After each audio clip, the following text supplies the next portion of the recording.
true story of the Three Little Pigs by A. Wolfe, as told to Jon Scieszka, illustrated by Lane Smith.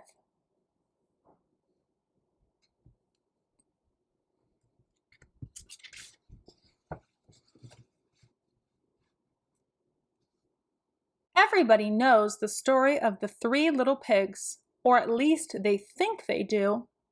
But I'll let you in on a little secret. Nobody knows the real story because nobody has ever heard my side of the story.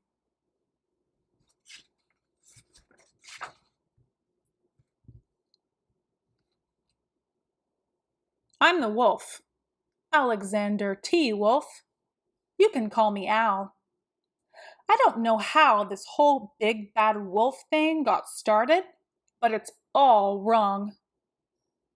Maybe it's because of our diet. Hey, it's not my fault wolves eat cute little animals like bunnies and sheep and pigs. That's just the way we are. If cheeseburgers were cute, folks would probably think you were big and bad too.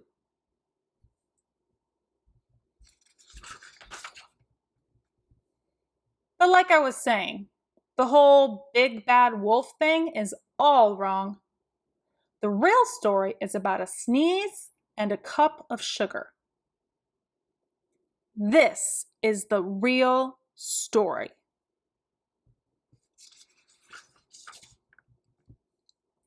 Way back in Once Upon a Time, I was making a birthday cake for my dear old granny. I had a terrible sneezing cold. I ran out of sugar.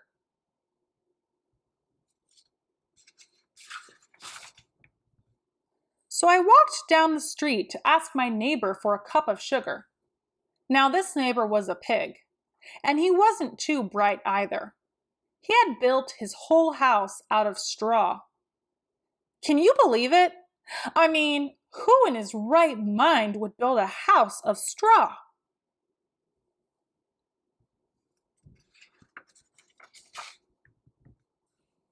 So of course, the minute I knocked on the door, it fell right in. I didn't want to just walk into someone else's house. So I called, little pig, are you in?" No answer.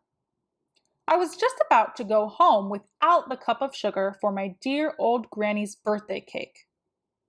That's when my nose started to itch. I felt a sneeze coming on. Well, I huffed and I snuffed.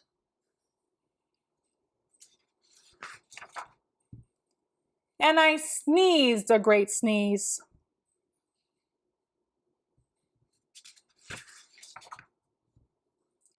And you know what? That whole darn straw house fell down. And right in the middle of the pile of straw was the first little pig, dead as a doornail. He had been home the whole time. It seemed like a shame to leave a perfectly good ham dinner lying there in the straw. So I ate him up. Think of it as a big cheeseburger just lying there.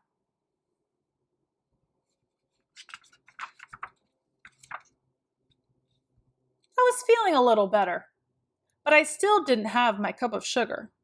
So I went to the next neighbor's house. This neighbor was the first little pig's brother. He was a little smarter, but not much. He had built his house of sticks. I rang the bell on the stick house. Nobody answered. I called, Mr. Pig, are you in?" He yelled back, "Go away, wolf! You can't come in. I'm shaving the hairs on my chinny chin chin."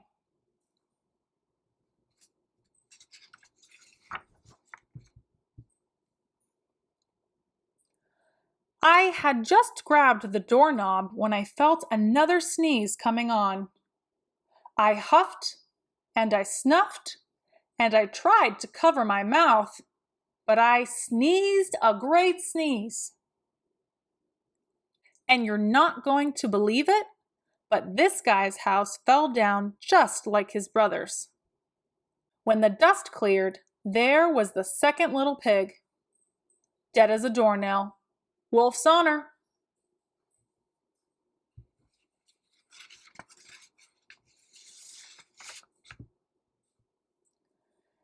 Now you know how food will spoil if you just leave it out in the open.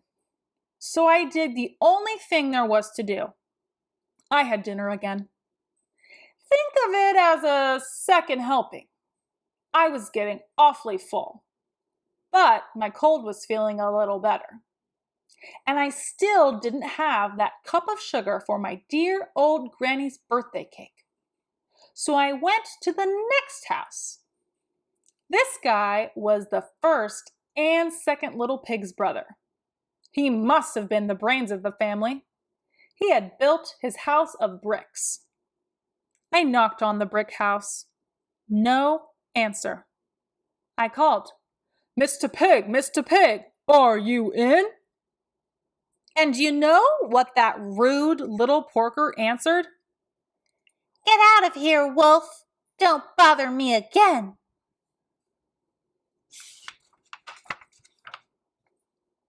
Talk about impolite.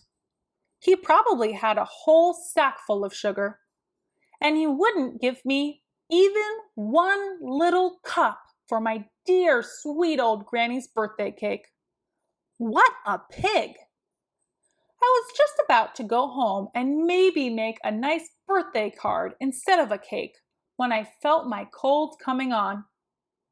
I huffed and I snuffed and I sneezed once again. Then the third little pig yelled, "And your old granny can sit on a pen!"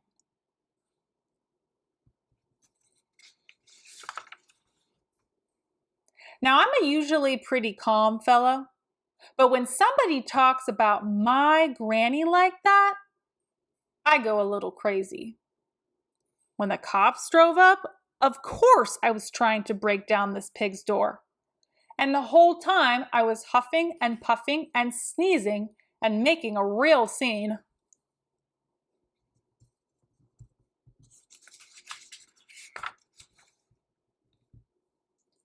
The rest, as they say, is history.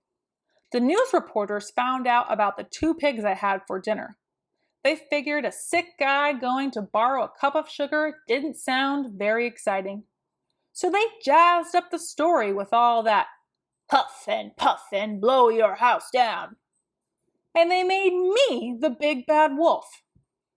That's it. The real story. I was framed.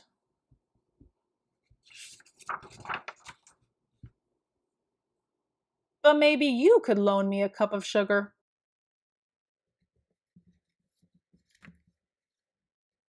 The end.